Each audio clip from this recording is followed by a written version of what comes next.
ভিডিওটি যদি আপনি শেষ পর্যন্ত দেখেন, কথা দিচ্ছি আপনি যত স্বপ্নমনের মানুষই হন না কেন, চোখের পানি ধরে রাখতে পারবেন না। একটা 8 বছরের বাচ্চা যার মা খুবই অসুস্থ হয়ে হসপিটালে ভর্তি ছিল, এদিকে বাচ্চাটি 1 টাকার একটা পয়সা নিয়ে বাজারের প্রত্যেকটা দোকানে যেতে লাগলো। বাচ্চাটি একটা দোকানে গিয়ে বলল, আঙ্কেল এখানে কি আল্লাহ কিনতে পাওয়া যায়? এই কথা শুনে দোকানদার তাকে রেগে মেগে দোকান থেকে বের করে দিল। তারপর ছোট্ট বাচ্চাটি আবার আরেক দোকানে গেল এবং সেই দোকানে গিয়েও সেই দোকানদারকে সেই একই প্রশ্ন করলো, আঙ্কেল এখানে কি আল্লাহ বিক্রি করেন? এই কথা শুনে সেই দোকানদারও ছেলেটিকে ঘাট ধাক্কা দিয়ে দোকান থেকে বের করে দিল। কিন্তু ছেলেটি কিছুতেই হার মানতে চাচ্ছিল না, সে প্রত্যেকটা দোকানে গিয়ে এই একই প্রশ্ন করতে লাগলো। এভাবে সারা বাজার ঘুরে বাচ্চাটা একটা দোকানদারকে পেলো। সেই দোকানদার ছিল বৃদ্ধ লোক। সে খুব নরম সুরে ছোট্ট বাচ্চাটাকে জিজ্ঞাসা করলো, আচ্ছা তুমি আল্লাহকে কেন কিনতে চাও বাবা? এই কথা শুনে তার খুশিতে মন ভরে যায়, কারণ বাজারের এই দোকানদারটাই তাকে শুধু এমন প্রশ্ন করেছে। সে মনে মনে ভাবতে লাগলো, যেহেতু দোকানদার জিজ্ঞাসা করেছে, অবশ্যই এখানে আল্লাহকে কিনতে পাওয়া যায়। বাচ্চাটি উত্তরে বলল, আমার মা হসপিটালে ভর্তি, আমার কাছে আমার মাই সব। আমার মা আমার জন্য সারাদিন কাজ করে, আমার খেয়াল রাখে। আজ যদি আমার মা মারা যায়, তাহলে আমাকে দেখার মতো এই পৃথিবীতে আর কেউ থাকবে না। ডাক্তার বলেছে একমাত্র আল্লাহ তাআলাই তোর মাকে বাঁচাতে পারে, তোর মার শ্বাস ফেরাতে পারে। আপনার এখানে তো নিশ্চয়ই আল্লাহকে কিনতে পাওয়া যায়, তাই না? যাকে দিয়ে আমি আমার মাকে বাঁচাবো। তখন দোকানদার বলল, হ্যাঁ অবশ্যই এখানে আল্লাহ পাওয়া যায়, কিন্তু তোমার কাছে কত টাকা আছে? তুমি আল্লাহকে কিনতে পারবে? তখন বাচ্চাটি খুশি হয়ে বলল, এই তো আমার কাছে 1 টাকা আছে। তখন দোকানদার বাচ্চাটির হাত থেকে 1 টাকার পয়সাটা নিয়ে বলল, আরে আমার এখানে তো 1 টাকা দিয়ে আল্লাহকে পাওয়া যায়। দোকানদার ছেলেটিকে 1 বোতল পানি দিয়ে বলল, এটা আল্লাহর দেয়া পবিত্র পানি, এটা তুমি তোমার মাকে খাওয়াবে, দেখবে তোমার মা একদম সুস্থ হয়ে যাবে। কিন্তু এতটুকু পানিতে যদি না হয়, তাহলে আমি পরবর্তীতে এর থেকে অনেক বেশি পানি পাঠিয়ে দেবো। আচ্ছা তুমি কি আমাকে হসপিটালের ঠিকানাটা বলতে পারবে? বাচ্চাটা খুব খুশি হয়ে হসপিটালের নাম আর ঠিকানাটা দোকানদারকে দিয়ে দিল। পরদিন বাচ্চাটির মাকে আইসিইউতে ভর্তি করা হলো। 7 দিন পরে বাচ্চাটির মা একদম সুস্থ হয়ে গেল। কিন্তু হসপিটালের বিল দেখে তার চোখে পানি চলে আসলো, কারণ এত টাকা দেওয়ার মতো সামর্থ্য সেই গরিব মায়ের ছিল না। তখন একটা স্টাফ এসে তাকে বলল, আপনি চিন্তা করবেন না, আপনার বিল তো একজন বয়স্ক লোক দিয়ে গেছে, সাথে একটা চিঠিও দিয়ে গেছে। চিঠিতে লেখা ছিল, আমাকে খুঁজে ধন্যবাদ দেওয়ার কোনো প্রয়োজন নেই, যদি ধন্যবাদ দিতেই হয় তাহলে আপনার ওই অবুঝ বাচ্চাটাকে দেন, যে কিনা 1 টাকা দিয়ে মাকে বাঁচানোর জন্য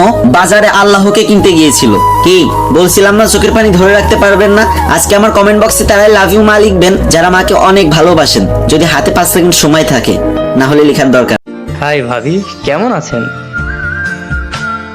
এখন ভাবি হয়নি তো ভাবি ভাবি বলে চিল্লাস কেন? হননি তো কি হয়েছে, কয়দিন পর তো হয়েই যাবেন ভাবি।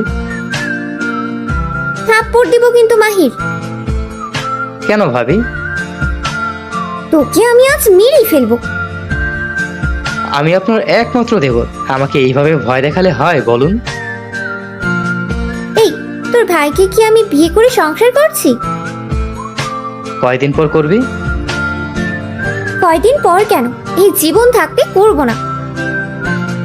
আমার ভাই কোন দিক দিয়ে খারাপ যে তুই ওকে রিজেক্ট করছিস? তোর ভাই নায়কের মতো, কিন্তু আমি নায়িকা না। তুই বিয়ে না করলে রাজি হলি কেন?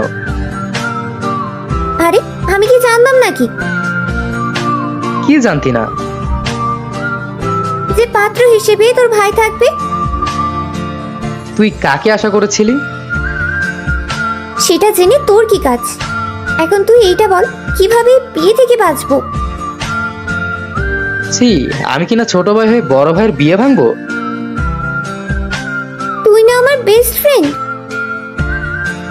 তোর থেকে অনেক আগেই আমার ভাই আমার বেস্ট ফ্রেন্ড। তার মানে তুই আমাকে হেল্প করবি না? পারবো না। তাহলে শুনে রাখ, আমি যদি তোর ভাইকে বিয়ে করি, তাহলে না তোর ভাই সুখী হবে না আমি। এতে করে শুধু শুধু 3টা জীবন নষ্ট হবে। 3টা জীবন মানে? আমি একজনকে ভালোবাসি। কি তুই কে ভালোবাসিস আর আমি জানি না? আমি জানতে দিইনি তাই জানিস না? ভালোই। মেয়েদের মতো গাল ফুলাবি না একদম। আচ্ছা আমি আসি। কোথায় যাবি? তোদের বিয়ে ভাঙার ব্যবস্থা করতে। কিভাবে? সেটা আমার উপর ছেড়ে দে, আমার সব প্ল্যান করা আছে। আমি তোকে এক ফোঁটাও বিশ্বাস করি না। আগে প্ল্যান আমার সাথে শেয়ার করবি, তারপর যা করার করবি। শুনুন ভাবি সাহেব, আমি ভাবি ডাকতে না করিনি, শালা চামচিকা। ঠিক আছে, আমি তো খারাপ ছেলে তাই না? তোর বিয়ে তুই ভাঙ, আমি গেলাম। এই দোস্ত শোন না, তোর মতো ভালো ছেলে এই পৃথিবীতে হারিকেন দিয়ে খুঁজলেও পাওয়া যাবে না। ঠিক আছে ঠিক আছে, এখন বল প্ল্যানটা কি? একদম তেল মশলা মেশানো প্ল্যান। তাড়াতাড়ি বল না। বেশি কিছু না, শুধু বাসায় গিয়ে বলবো এই মেয়ে ভালো না, ক্যারেক্টারলেস, 10-12টা ছেলের সাথে প্রেম করে, আমাকেও ফাঁসাতে চেয়েছে। তোকে তো আজ মেরেই ফেলবো শয়তান। দেখ মেঘা, এইটা কিন্তু ঠিক না, আমি তোকে হেল্প করছি। তোর হেল্প আমার লাগবে না, তুই আমার মান সম্মান সব একদম স্যানিটাইজার দিয়ে ধুয়ে ফেলবি। আরে তোর বিয়ে তো ভাঙবে, এইটা হচ্ছে বড় কথা। হ্যাঁ, এখন যদি তোর পরিবার এইসব জানে তাহলে আমাকে জীবনে ওদের বাড়ির বউ হিসেবে মেনে নেবে? এই সমস্যা কি তোর?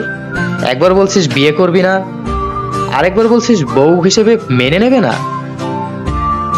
দেখ, আমি তোদের বাড়ির বউ হতে চাই, তবে তোর ভাইয়ের না। আমার বাড়িতে আর কোনো ছেলে আছে বলে তো আমার মনে হয় না। কেন, তুই কি অন্য কিছু? মানে? তুই কি ছেলে না? আমি অবশ্যই ছেলে। তাহলে? তাহলে কি? উফ আল্লাহ, এই গাধা মানব কি করে আমার ফ্রেন্ড হলো? তুই কিন্তু আমাকে অপমান করছিস। মান অপমান বোধ আছে তোর? ধুর, তোর বিয়ে তুই ভাঙ, আমি গেলাম, ফালতু। মাহির, আই লাভ ইউ। ঢং করিস না তো এখানে। সিরিয়াসলি বলছি। সেটা তুই আমার ভাইয়ার ব্যাপারেও ছিলি। আমি ভেবেছিলাম তুই পাত্র, তাই আমি সামনে গিয়েছি, না হলে জীবনেও যেতাম না। দেখ, এইটা সম্ভব না। কেন সম্ভব না? হ্যাঁ বল, কেন সম্ভব না? তোর কাছে পৃথিবীর সব সমস্যার সমাধান আছে, শুধু আমারটাই নেই। আমি কোনো ফেরেশতা না যে সব সমস্যার সমাধান থাকবে। তুই অন্যের সমস্যা এত ইজিলি সলভ করতে পারিস, তাহলে আমারটা কেন পারিস না মাহির? কারণ তুই যেটা চাস সেটা কখনোই সম্ভব না। কেন? অলরেডি সবাই তোকে আমার বড় ভাইয়ের বউ করার স্বপ্ন দেখছে, আর তুই কি না এখানে। তো আমি কি করব? আমি তো সবার খুশির জন্য নিজের ভালোবাসা স্যাক্রিফাইস করতে পারবো না। প্রয়োজনে নিজেকে শেষ করে দেব। মেঘা, কি মারবি? মার, মারতে মারতে আমাকে মেরে ফেল। আমার আর ভালো লাগছে না এইসব কাহিনী। সব সময় নিজের কথা ভাবলে চলে না রে পাগলি। আমার কাছে তোর মতো অত বড় মন নেই মাহির। আমার কথা একটাবার বোঝার চেষ্টা কর। তোর পরিবারও এটা মানবে না, আমার পরিবারও মানবে না। বিয়ের পর কিন্তু আমি আমার বাড়ির অতিথি হয়ে যাব, তখন কিন্তু ওরা আমাকে একদিনের বেশি 2 দিন খাওয়াবে না, বোঝা হয়ে যাব। আমার স্বামী আমাকে মারলেও বলবি মানিয়ে নিতে, কারণ আমি যে মেয়ে। সংসার জীবন অসুখী, তাহলে ওটা আমার কপালের দোষ। কিন্তু ভাইয়াকে কি বলবো? উনিও মনে হয় এই বিয়েতে রাজি না। কি বলছিস এসব?